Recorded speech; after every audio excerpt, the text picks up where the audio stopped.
nation. Ainsi que je l'ai indiqué dans mes différentes déclarations antérieures, ma démarche pour la résolution de cette crise est sous-tendue par la condition préalable que les sécessionnistes s'engagent à renoncer à la partition du pays et à la recherche d'une telle partition. Considérant que cette condition préalable sera acceptée de tous, je propose les actions suivantes à toutes les parties prenantes. Au plan militaire, j'appelle à un cessez-le-feu immédiat et à la mise en place d'un processus de désarmement, démobilisation et réinsertion des combattants insurgés. Je demande une amnistie générale au bénéfice de toutes les personnes impliquées dans ce conflit, assortie d'une libération des personnes détenues dans ce cadre. Au plan humanitaire, j'adresse un message de profonde compassion aux familles des personnes décédées dans le cadre de ce conflit fratricide, notamment parmi les forces de défense nationale et les populations civiles. Mes prières accompagnent également les victimes blessées et leurs familles. Face aux atrocités subies par les populations des régions concernées, des mesures urgentes s'imposent. Dans cette optique, j'adresse aux populations du Nord-Ouest et du Sud-Ouest un message d'encouragement et de solidarité dans leurs souffrances et les exhorte à se préparer à regagner leurs villes et villages dès que les conditions seront réunies à cet effet. Je voudrais vous assurer que des initiatives sont prises dès à présent en direction de la communauté internationale pour arrêter le conflit et les atrocités qu'il entraîne. Des mesures seront prises pour la compensation des pertes des biens liés à ce conflit, y compris la reconstruction des maisons détruites et l'allocation aux victimes des pertes de dotations financières pour leur permettre de démarrer leurs activités. Je demande que des dispositions soient prises dès à présent pour aller chercher nos compatriotes réfugiés au Nigeria du fait de ce conflit, d'une part, et pour ramener les populations qui ont trouvé refuge dans les forêts, d'autre part. J'en appelle à la solidarité et à l'indignation de mes compatriotes francophones par rapport au sort de leurs frères et sœurs des régions du Nord-Ouest et du Sud-Ouest. Je voudrais souligner à leur intention que ce qui se passe dans cette partie de notre pays nous concerne tous directement. Ne cédez point aux sirènes de la division.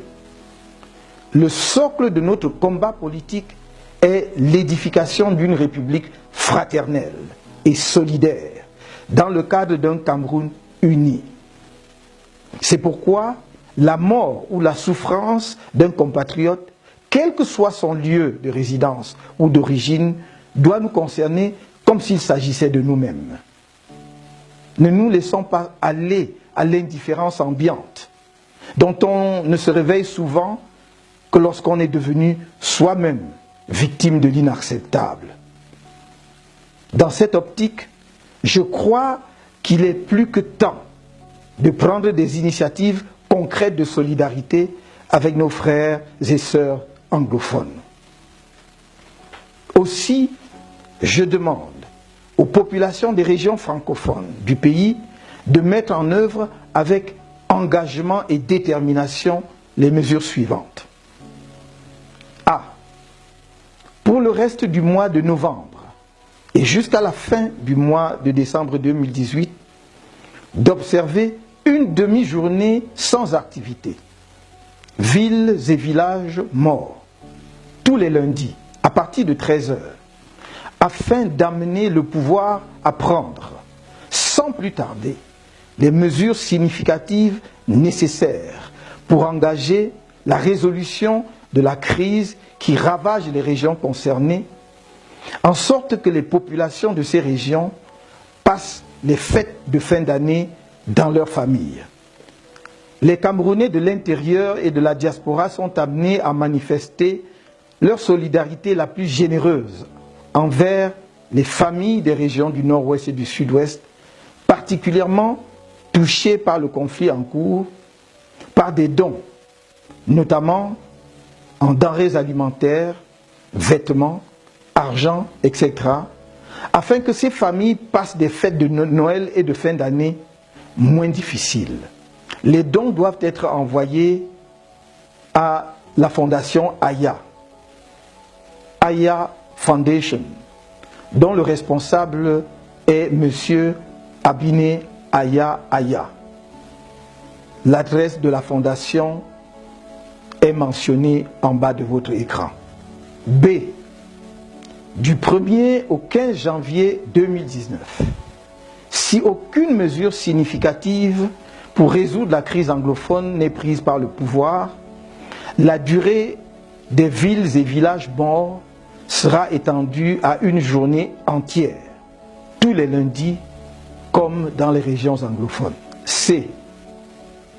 À partir du 16 janvier 2019, si le pouvoir persiste dans l'option militaire et le refus de toute initiative politique pour régler la crise dans les régions anglophones du pays, j'appellerai les Camerounais de toutes les régions et jusque dans les moindres villages à de gigantesques marches pacifiques tous les samedis. Car, bien que mon souci constant soit d'épargner les vies des Camerounais, nous ne pouvons laisser sans rien faire que continue de couler comme un torrent le sang de nos compatriotes, pour la plupart d'innocentes et paisibles populations, ou de nos soldats de toutes origines régionales embarqués dans une sale guerre. Que le régime nous tue tous, s'il le veut, mais nous ne nous bornerons plus à des propositions dont il se moque complètement. Nous allons agir jusqu'à ce qu'une solution politique adéquate soit apportée à cette crise. C. Au pouvoir, je demande d'arrêter le recours aux armes, car il ne peut constituer une solution à un problème politique. Je l'exhorte à recourir au dialogue inclusif, comme de nombreuses instances nationales et internationales l'ont recommandé.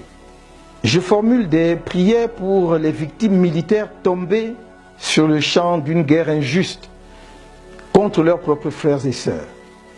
Une guerre absurde que les dirigeants civils de l'État leur font faire au lieu de prendre leurs responsabilités politiques pour y mettre fin, à défaut de l'avoir évité. Nos soldats exténués et mutilés pour certains ne savent plus pourquoi ils se battent. Amener des soldats camerounais à tirer sur des insurgés camerounais avec un armement sommaire, voire dérisoire, ne peut être un but de guerre suffisamment motivant pour ceux qui sont amenés à sacrifier leur vie.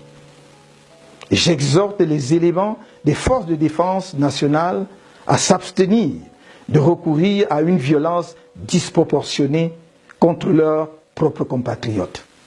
À nos compatriotes qui ont pris les armes dans un dessein sécessionniste, je voudrais dire que j'entends fort bien leurs griefs contre le régime au pouvoir, lesquels ont pu les amener à une telle radicalité. Il s'agit notamment de l'absence d'une autonomie effective, permettant en l'occurrence aux régions anglophones du pays de s'occuper de leurs propres affaires, la non prise en compte de la spécificité culturelle née du particularisme historique des populations anglophones et de manière plus générale les injustices, la discrimination et les inégalités entre citoyens, le défaut d'un développement équilibré de toutes les régions et la promotion d'un État hyper centralisé où une poignée de personnes s'enrichit au détriment du plus grand nombre. En revanche, je ne saurais approuver leur démarche, consistant à causer la désolation et le deuil parmi nos frères et sœurs des régions du nord-ouest et du sud-ouest et à rechercher la partition de notre cher et beau pays, le Cameroun. Magnifique œuvre commune des anglophones et des francophones. J'engage l'État, une fois acquis le cessez-le-feu, à ce que des mesures économiques soient prises pour permettre aux combattants de démarrer des activités génératrices de revenus ou de s'insérer décemment dans la vie socio-professionnelle dans le cadre de l'opération désarmement, démobilisation et réinsertion.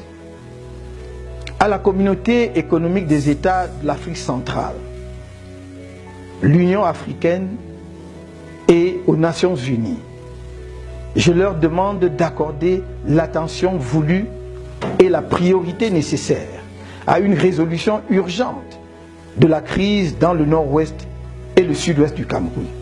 Combien de morts, de réfugiés, de veuves et de veufs, d'orphelins supplémentaires faut-il pour que vos organisations respectives posent un regard compatissant sur la tragédie qui accourt dans les régions anglophones de mon pays. Quelle que soit la qualification juridique qui sera retenue ultimement, les atrocités qui y sont commises sont des crimes parmi les plus graves identifiés par la communauté internationale et lourdement sanctionnés parce qu'ils bouleversent la conscience humaine. L'escalade en cours dans cette crise pourrait engendrer une situation d'instabilité économique, sociale et politique dans la sous-région d'Afrique centrale. Aux pays amis du Cameroun, je voudrais rappeler que l'histoire des conflits récents enseigne que l'indifférence et l'attentisme sont de graves erreurs dans la résolution des conflits. Ils aboutissent généralement à des catastrophes humanitaires dont on aurait pu faire l'économie si l'on en avait pris conscience à temps pour agir par des mesures préventives et politiques. Ces pays amis ne doivent donc épargner aucun effort pour aider le Cameroun à mettre rapidement un terme au massacre en cours dans les régions anglophones du pays avant qu'il ne soit trop tard. Sur le plan politique, il convient de reconnaître que la crise qui sévit dans les régions du nord-ouest et du sud-ouest provient du refus de prendre en compte leurs spécificités historiques et culturelles, conséquence de la double administration britannique et française sur le Cameroun à l'issue de la Première Guerre mondiale.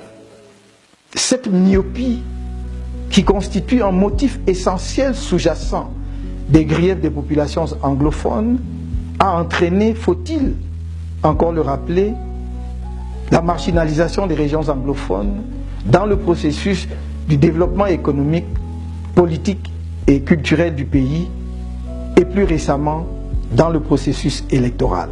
Or, de même que nous ne pouvons pas nier que ces circonstances historiques ont contribué d'une certaine manière à l'enrichissement de notre patrimoine culturel, il est indéniable qu'elles ont créé certains particularismes qui sont à l'origine de la complexification de notre système sociopolitique.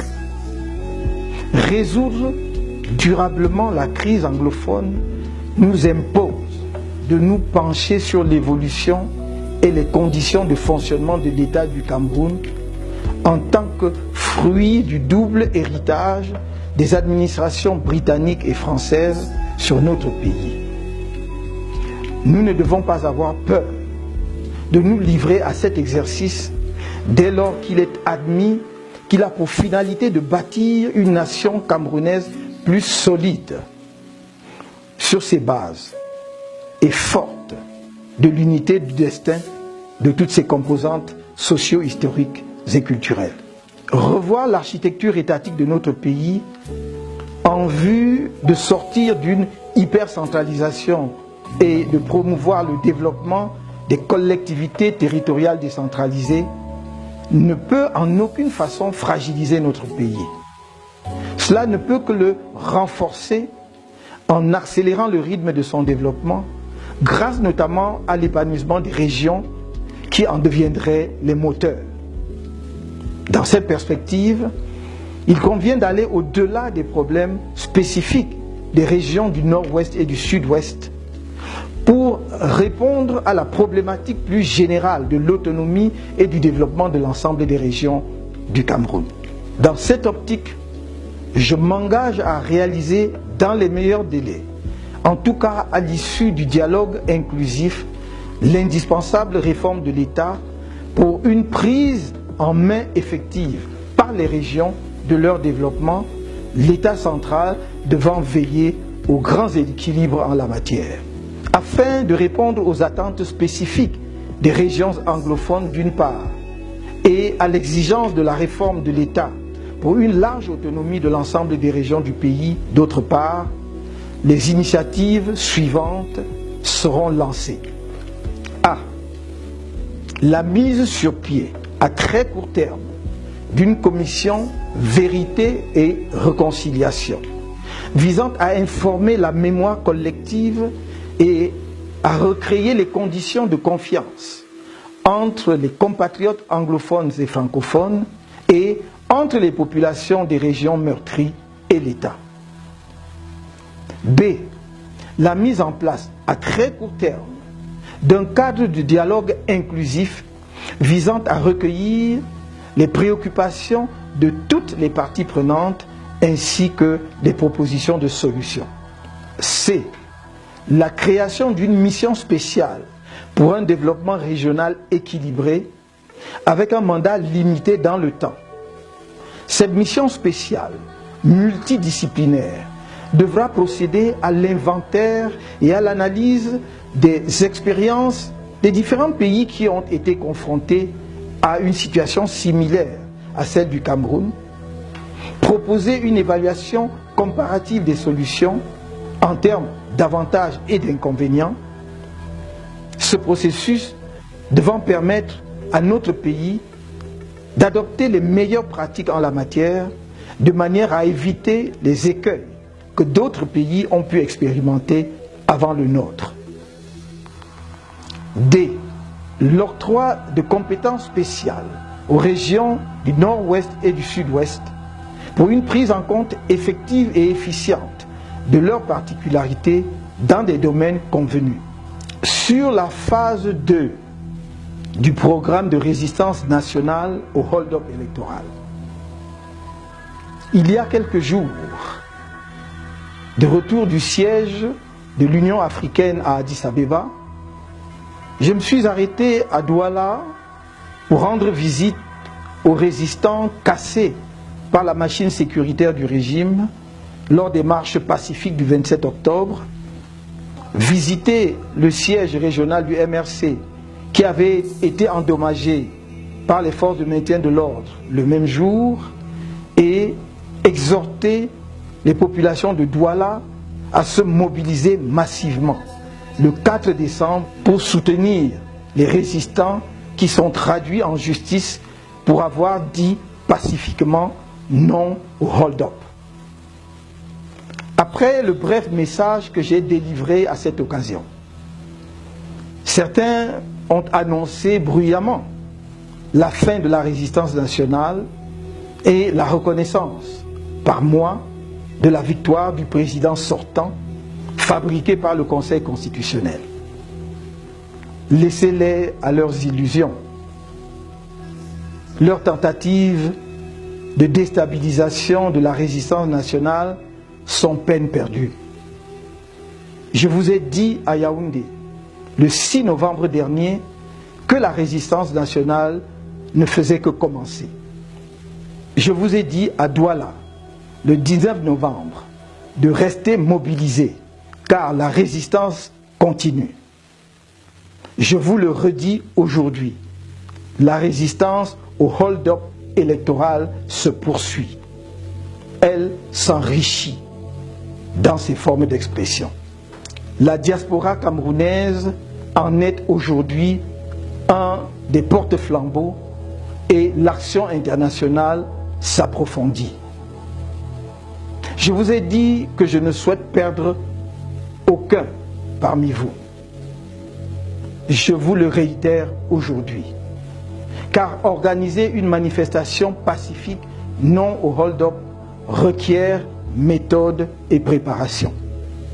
Et parce que je ne veux perdre aucun d'entre vous, je vous exhorte de nouveau, au plan interne camerounais, à ne rien organiser qui ne soit autorisé par le plan national de résistance ou par la coalition, qui se fait un devoir de veiller à ce que les résistants au hold-up électoral n'y laissent pas leur vie. À chaque phase de la résistance, la coalition arrêtera les mesures à mettre en œuvre après évaluation de la situation. Gardez à l'esprit que le but ultime du plan national de résistance est la restauration de la vérité des urnes au soir du 7 octobre. Cette vérité qui fait de moi le président élu de la République du Cameroun. À ce titre, toutes nos actions ont jusqu'à présent concouru à ce but et continueront d'y concourir. La résistance ne s'arrête pas. Au contraire, elle se densifie et gagne en puissance, car ses rangs ne cessent de grossir et son organisation s'affine chaque jour davantage. La phase 1 était celle du démarrage, permettant aux Camerounais de réapprendre à faire preuve d'altruisme en s'intéressant les uns aux autres, à s'engager de nouveau bénévolement pour la patrie et à faire foule dans la sauvegarde de celle-ci. Le plan national de résistance est le foyer dans lequel le patriotisme camerounais peut trouver un nouvel élan. Il est le cadre de la lutte contre l'oppression et le tribalisme. Il se fonde sur une démarche pacifique et le respect de la Constitution nationale, car la résistance nationale n'est pas l'insurrection nationale. Les graves violations constitutionnelles déjà présentes pendant le processus de l'élection présidentielle d'octobre et réitérées durant le contentieux électoral ont franchi un nouveau palier avec les répressions sauvages des manifestations pacifiques non au hold-up. Le non-respect des libertés et droits constitutionnels des citoyens camerounais engagés dans la résistance en est une preuve, puisque les manifestations publiques, qui plus est, pacifiques comme les nôtres, sont garanties par la Constitution camerounaise. Une autre preuve est le recours systématique à la torture et l'usage d'autres formes de violence telles que les sévices corporels par les forces de maintien de l'ordre sur des manifestants pacifiques. Du reste, au regard de la Constitution camerounaise, comment comprendre autrement que comme une manifestation de l'arbitraire du pouvoir les poursuites pénales engagées contre certains résistants pacifiques en ce moment? Sachez que, sans surprise, la deuxième phase du plan national de résistance montrera que ces violations constitutionnelles se prolongent par des violations des lois ordinaires, par le régime sortant et, de fait, sorti par les urnes. Imprégnez-vous donc de la phase 2 de notre plan national de résistance. Suivez attentivement ce plan dans ces deux nouveaux points qui enrichissent ceux de la phase 1, en sachant que nos actions visent des objectifs stratégiques précis. Faites-nous confiance, à moi-même et à la coalition. Je vous le redis, je ne vous abandonnerai pas, je ne vous trahirai pas, car je sais, plus que quiconque, qu'ensemble c'est possible. Alors, c'est ensemble que nous continuerons de dire non au hold-up électoral. Vive le Cameroun!